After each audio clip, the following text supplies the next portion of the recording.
sa taha kinaiya sa tao, nga panglangi. Unang Timoteo 6:11, pagkamatarong, pagkadiyos nun, pagtuo, paghigugma, pagkaminantusyon, pagkaghok.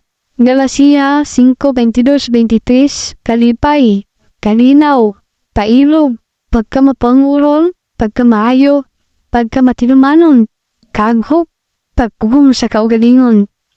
Unang Korinto 13:4-5, ang gugma mapailobon, mapuanguron, dili masinahon, dili tigpagawal, dili tigpaburot, dili bastos, dili makupakupon, dili masukadon, dili maligut-guton. Santiago 4:10, pagpaubos sa kaugalingon. Efesyo 5:15, masinabuton. 2 Pedro 3:11, balaan o pagkadisnon. Juan 12:50, matinumanon sa sugo, kilabuhing day. Just one